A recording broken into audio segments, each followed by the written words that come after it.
Hey, she's nothing. She's I'm only known in Atlanta. Hey, you know that ain't true. I'm worldwide. What the is you talking about? Hey. Hi, you guys. So I wanted to come on and touch on Real Housewives of Atlanta. I was trying to get videos up last week and the week before, and I just never got around to uploading it. Then I look up, and it's Sunday again, so I just didn't put them up. But, because so much was going on and different stuff was happening, I wanted to touch on that whole Martell situation as well, because he was kind of in his comments. He was in his comments, and he was saying that don't believe anything unless you hear it from me, to people who were asking him about his relationship with Sheree. So I wanted to touch on that too, and I never got around to it. But yeah, it was kind of a few things going on. So, and then I watched the Speak on It with Fatum, and Fatum was saying to all the people who think that she's trying to get impeached and stuff, she's not married, so she wouldn't be a good fit for the show.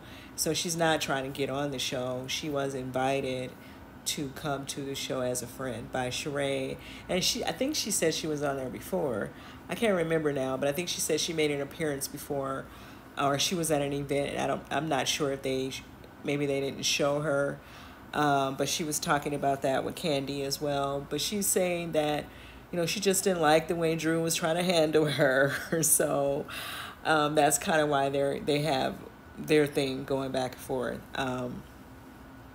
So yeah, I wanted to talk about that as well, because she was saying people, I think that she would be, I thought she was married, but if she's not married, I guess, she probably wouldn't be a good fit to come on the show, because there's already folk on here not married.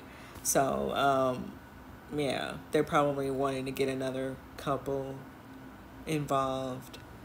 Last week, that was Sheree's birthday party, and Sonya was hosting at her house, and that was the first time she invited them over. And of course, Kenya kind of got rubbed the wrong way, because she called her up and said that the Jamaican trip was, trip to Jamaica, is a couple's trip. And so Kenya felt the way. I believe she hung up the phone on her, and then they tried to talk it out. Well, Sonya tried to bring it up and explain that she wasn't saying couples, but she can +1. That's what she meant to say, or how she should have worded it, I guess. But Kenya took it away, and I think Kenya felt as if, even with her trying to explain it, she was trying to shade her by the way she worded that. And so she was shading her in this birthday party that she was throwing for the birthday girl, Miss Sheree. And Sheree had on the Gucci suit like the bishop, which, because I was watching him, I watched his service to see what all he was going to talk about. I'm talking about this Bishop Lamar, when he got robbed. And in case you guys don't know, what I'm talking about, the one in New York.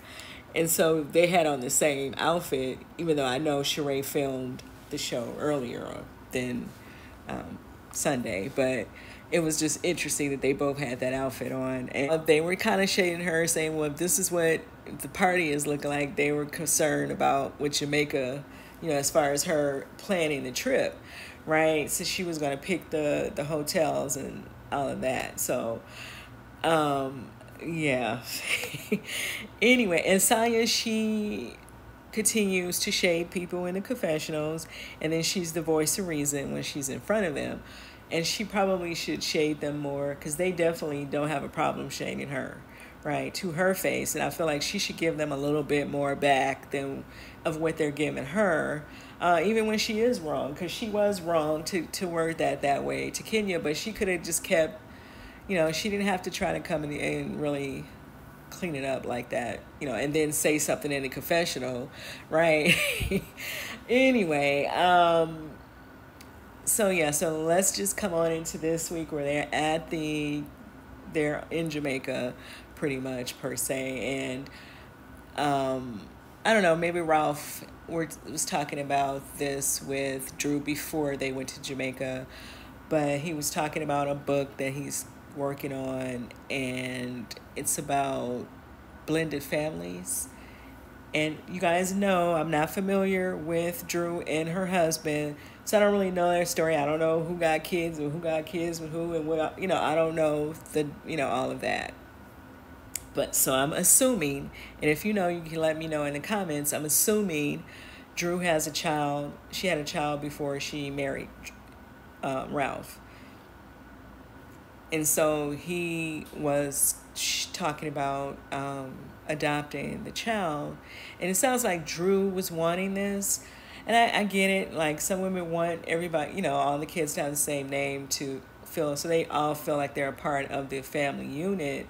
However, I feel like when the child's biological father or mother, because sometimes it can be the other way around as well, when they are available to their child, you need the biological, you guys give it, I don't know how that goes legally, but I think you kind of, and I feel like she would have to get that father's permission and do that anyway, right? I would think. I don't know. Maybe the laws are different state to state. I don't know how that works, but I agree with him that if the father is saying he's not comfortable with that, then that's just kind of what that is. He has a stepfather and a father, right? And he has all this support. I don't think, I don't know anyone who complains that have good relationships with their step-parents, because everybody don't have a good relationship with their step-parents. I don't really know people that complain about it, however. So I don't think it's a big deal like that if the biological father is present. Right? I mean, let me know what you guys think about that conversation in the comments. That's just how I feel about it.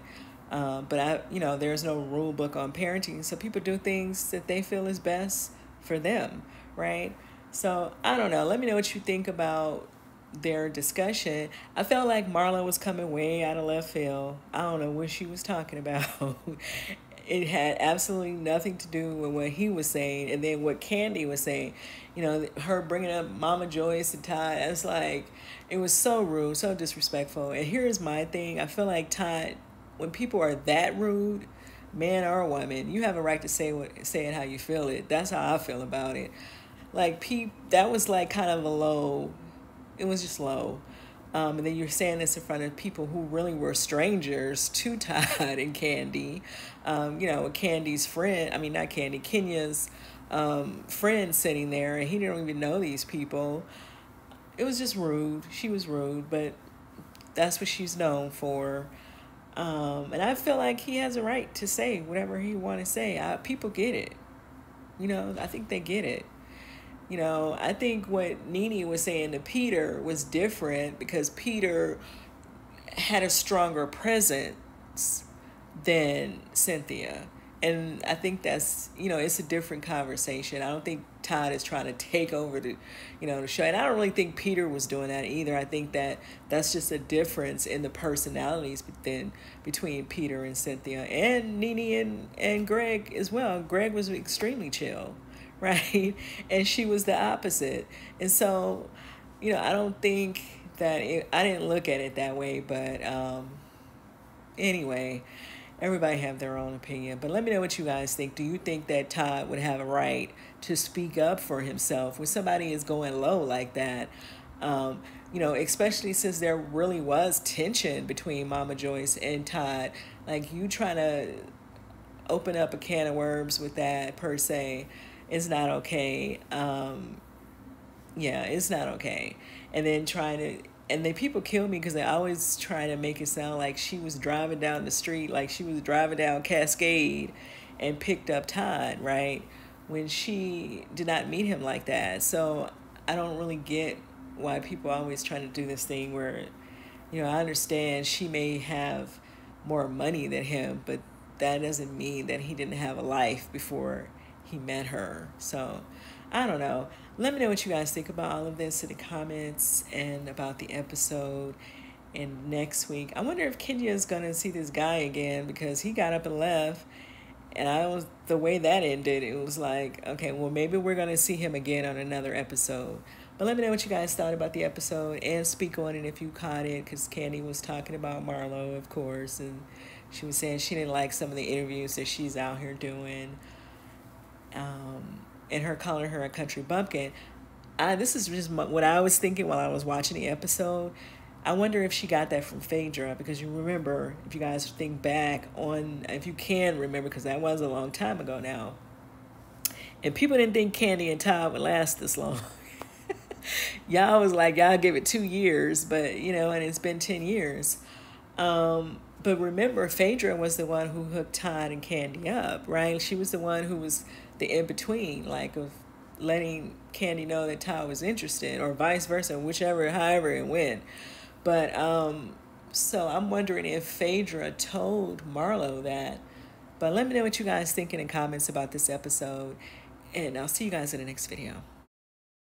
Don't do it. Mess around, be #1 on iTunes now. Oh, there was this girl that Candy. Fell in love with a guy named Todd. Down. They think it is so hard. But oh my God, they still got.